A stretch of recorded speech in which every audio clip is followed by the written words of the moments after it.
జై శ్రీరామ్. ఓం నమ శివాయ. అందరికీ నమస్కారం అండి. ఈరోజు ఒక అద్భుతమైన రుద్రాక్ష కాంబినేషన్ మీకు నేను పరిచయం చేస్తానండి, చూపిస్తాను. సో అప్పుల బాధలు పోవాలంటే అద్భుతమైన రుద్రాక్ష కాంబినేషన్ అండి. మరియు మర్కత గణపతి పూజా విధానం ఈరోజు మీకు వివరంగా చెప్తాను. చాలామంది వాళ్ళ ఖర్చులకు లేదా వాళ్ళ అవసరాలకు లేదా వాళ్ళకు ఎమర్జెన్సీకి అప్పులు చేస్తూ ఉంటారు సార్.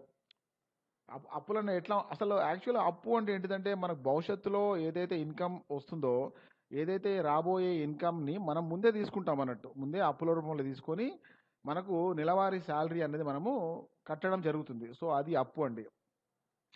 సో, ఎమర్జెన్సీ ఉంటేనే అప్పు చేయండి సార్. అసలు మీకు లేదండి, అసలు అవసరం లేదు, అప్పు అవసరం లేదు, మేము నడిపియగలుగుతాం అన్నప్పుడు అప్పు చేయకండి. లేదు, గవర్నమెంట్ ఉద్యోగం ఉంది, మేము ఈఎంఐ త్రూ మేము ఇల్లు కొనుక్కుంటాము, లేదా ఫ్లాట్ కొంటాము, అపార్ట్మెంట్‌లో ఒక ఒక ఇల్లు తీసుకుంటాం అన్నప్పుడు అప్పుడు చేయండి, ఇబ్బంది లేదు. అది కూడా దట్టు మీ సర్వీస్ చూసుకొని మీరు ఈ అప్పు అనేది చేయండి. సో, ఓకేనండి. ఇప్పుడు ఓకేనండి, సడన్‌గా అయిపోయినాయి, అప్పులు అయిపోయినాయి. ఇంకా కొంతమంది ఉంటారు. వాళ్ళు ఎట్లా అంటే అప్పు దొరుకుతది అంటే వాళ్ళు ఆధార్ కార్డు, పాన్ కార్డు, లేదా ఏటీఎం కార్డు, లేదా బ్యాంక్ పాస్‌బుక్, లేదా ఒక చెక్ బుక్ ఏదైనా పర్లు పెట్టేసి వాళ్ళు అప్పు తీసుకుంటారు. మళ్ళా రిటర్న్ తిరిగి కట్టమన్నప్పుడు కండ్లలో నుంచి నీళ్ళొచ్చేస్తాయి వాళ్ళకి.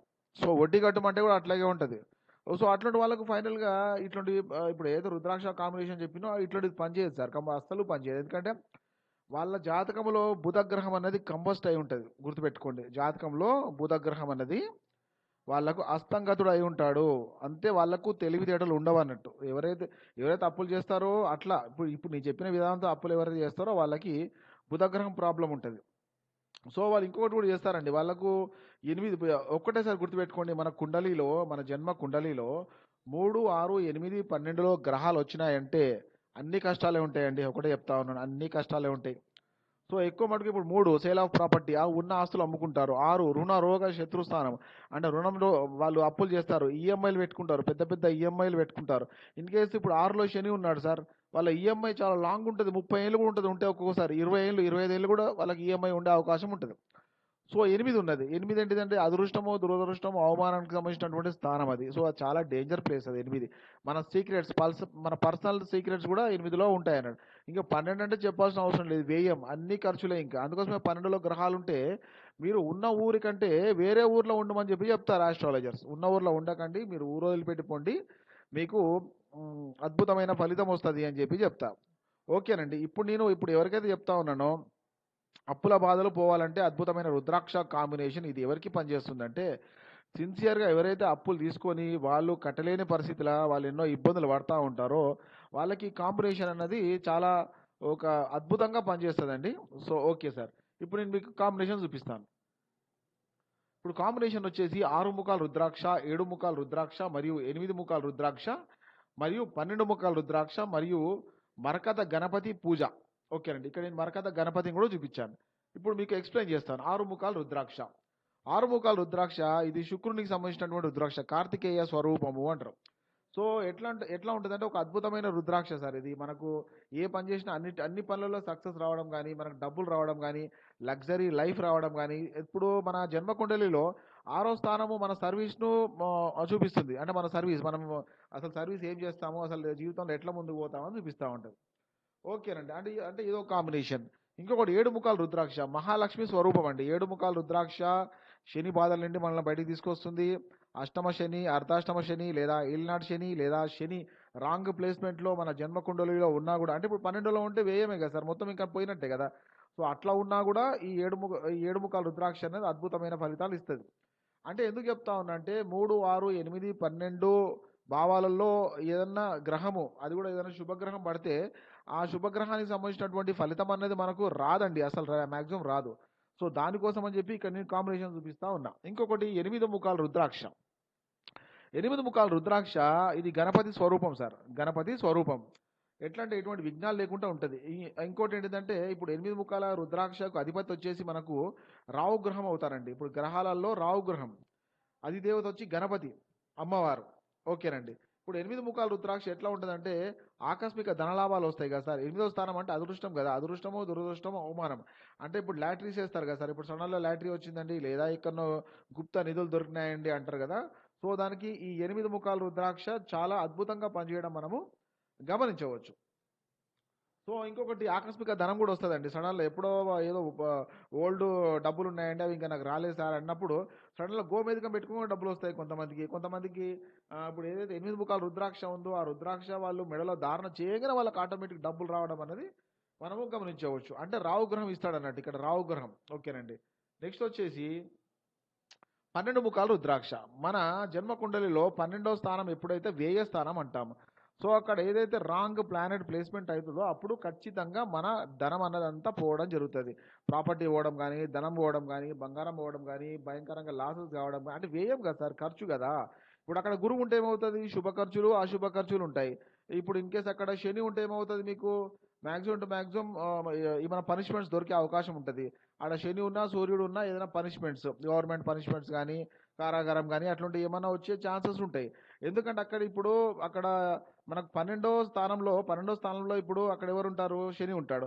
శని మళ్ళీ 7వ స్థానం, మళ్ళీ అక్కడ 7వ దృష్టితో చూస్తాడు కదా సార్, 6వ స్థానాన్ని చూస్తాడు కదా. అప్పుడు ఖచ్చితంగా అక్కడ మనకు అప్పు జరుగుతుంది అన్నట్టు. సో అట్లా. ఇంకొకటి ఇక్కడ వచ్చేసి మరకత గణపతి అండి.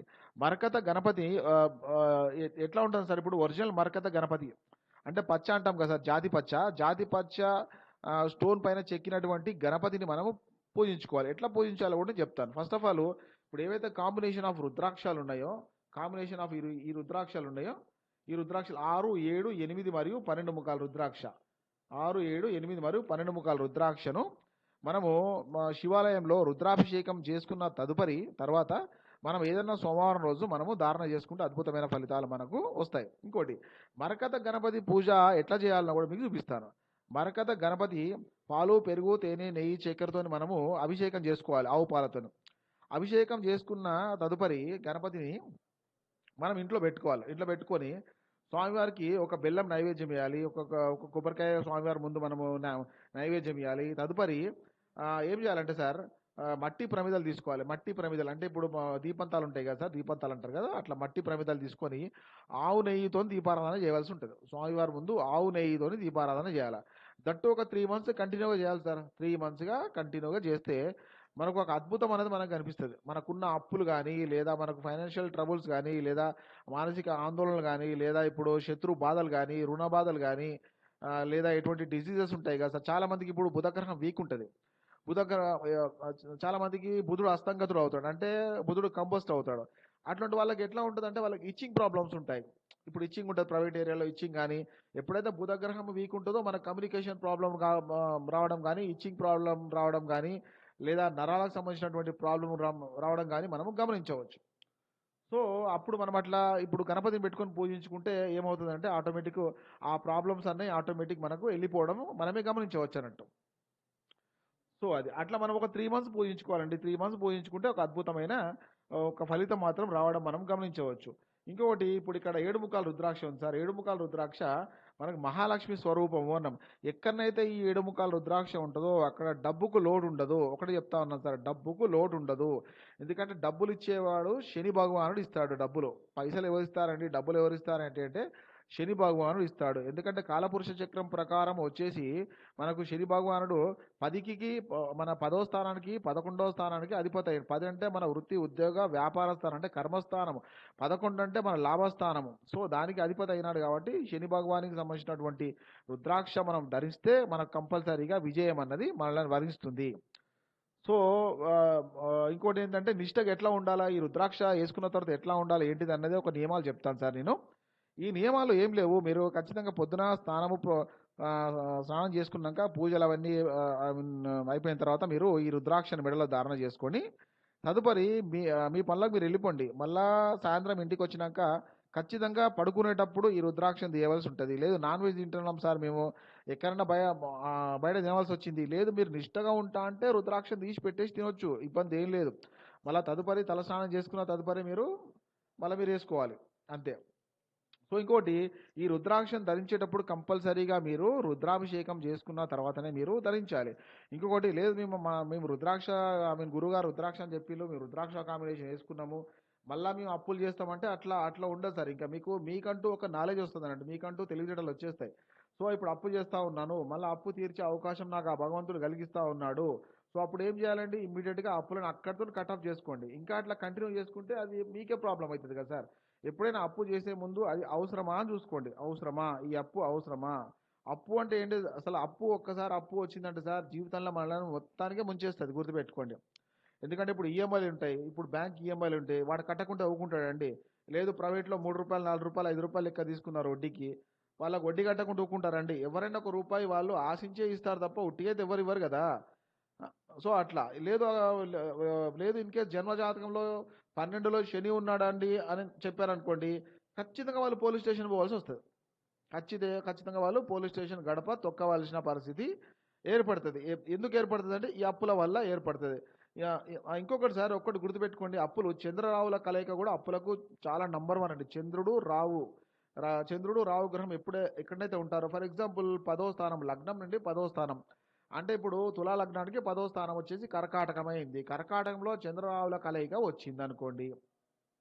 సో అప్పుడు ఎప్పుడు అప్పు జరుగుతుంది సార్? మరి ఇప్పుడు వాళ్ళు స్టూడెంట్గా ఉన్నారు, వాళ్ళు మ్యారేజ్ చేసుకున్నారు, వాళ్ళు ఏదో ఉద్యోగం చేస్తున్నారంటే అప్పు ఎప్పుడు వస్తుందంటే సార్, ఒకటే గుర్తుపెట్టుకోండి, వీళ్ళకి రావు మహర్దశ వస్తుంది. 18 నెలలు ఉంటుంది రావు మహర్దశ. సారీ, రావు మహర్దశ 18 సంవత్సరాలు ఉంటుంది. 18 సంవత్సరాలు రావు మహర్దశ ఉంటుంది. కాకపోతే ఒక్కొక్క రాశిలో 18 నెలల పాటు ఉంటుంది. 18 నెలల పాటు అంటే సంవత్సరంన్నర ఉంటుంది. ఒక్కొక్క రాశిలో 18 నెలలు ఉంటుంది అన్నట్టు. ఎప్పుడైతే అక్కడికి వచ్చిందో, ఇప్పుడు కర్కాటకంలో వచ్చింది అనుకోండి, కర్కాటకంలో చంద్రరావుల కలయిక వచ్చింది, అక్కడికి ఇట్లా ఆ మూమెంట్లో గిట్లా మీరు అప్పు చేసిండ్రో, మళ్ళీ 18 సంవత్సరాల పాటు అప్పు ఉంటుంది సార్. అనుకుంటారు చాలామంది, నేను అప్పు చేసినా అప్పు అయిపోయింది, ఇక వదిలేద్దాం, ఏం ప్రాబ్లం లేదు, వాళ్ళకి కట్టలేదు కదా, ఏమైనా ఇబ్బంది అవుతుందా? లేదండి, ఆ అప్పు క్యారీ ఫార్వర్డ్ కావడము మీరే గమనిస్తారు. ఎట్లా అంటే ఇప్పుడు అప్పు ఉంటుంది, ఆ అప్పుతో మీ తర్వాత పిల్లలు తీసుకోవాలి అంతే. ఇంకా ఖచ్చితంగా మీ పిల్లలు తీసుకోవాల్సిందే. ఎందుకంటే మనకు తెలిసినటువంటి ఒక కస్టమరు, అతను ఒక 5 lakhs 10 lakhs అప్పు చేసిండంట. సో అతను అనుకోకుండా ఏదో ప్రాబ్లం వచ్చి చనిపోవడం జరిగింది. మళ్ళీ అప్పుల వల్ల అనేది ఇంటికి రావడం జరిగిందంట. సో ఆ అబ్బాయి ఇక్కడ ప్రైవేట్లో చిన్నది ఉద్యోగం చేసుకుంటా దాదాపు 10 లక్షల రూపాయల అప్పు నేను క్లియర్ చేయడం జరిగింది సార్ అని చెప్పినాడు. బట్ ఇది అతను అసలు చదువుకోలేదు కూడా. బట్ ఎక్కడో ఏదో చిన్న చిన్న పనులు చేసుకొని అతను క్లియర్ చేయడం జరిగింది. సో అప్పు అన్నది చాలా డేంజర్ అండి, ఒకటే గుర్తుపెట్టుకోండి. ఇప్పుడు చాలామంది ఇప్పుడు ఈఎంఐ అంటారు. ఏమనంటే ఈఎంఐ కట్టుకుంటున్నాం సార్, ఈఎంఐ కట్టుకుంటున్నాం సార్.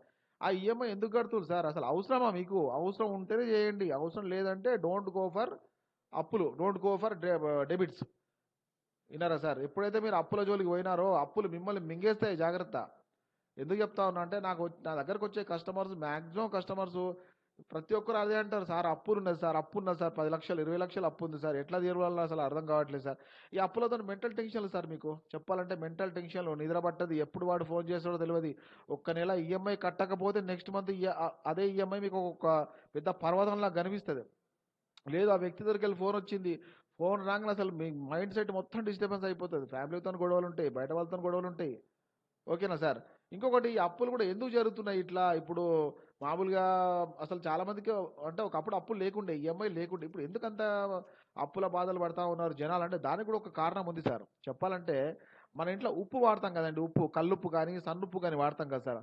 ఆ ఉప్పును వీళ్ళు ఏం చేస్తారంటే, ఇప్పుడు మన ప్లాస్టిక్ కంటైనర్స్ ఉంటాయి, గాజు కంటైనర్స్ ఉంటాయి, అంటే బయటికి కనిపిస్తుంది. ఎప్పుడైతే ఉప్పు మన ఇంట్లో బయటికి కనిపిస్తుందో ఖచ్చితంగా వాళ్ళ ఇంట్లో ఏదో ఒక ఈఎంఐ ఉంటుంది సార్. లేదు ఈఎంఐ లేదు, ఏదో అప్పు ఉంటుంది సార్, కంపల్సరీ అప్పు ఉంటుంది అన్నట్టు.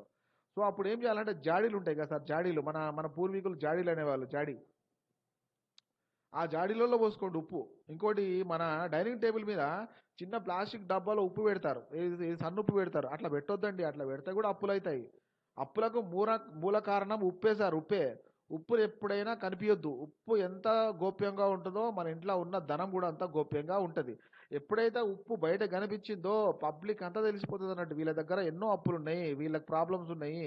సో వీళ్ళు ప్రతి ఒక్కటి కారు కొన్నా, ఇల్లు కొన్నా, బండి కొన్నా, బంగారం కొన్నా, పిల్లల పెళ్ళిళ్ళు చేసినా వీళ్ళు అప్పులు చేయలేదు, వీళ్ళు చెయ్యరు అని చెప్పి బయట వాళ్ళకి తెలిసిపోతుంది అన్నట్టు.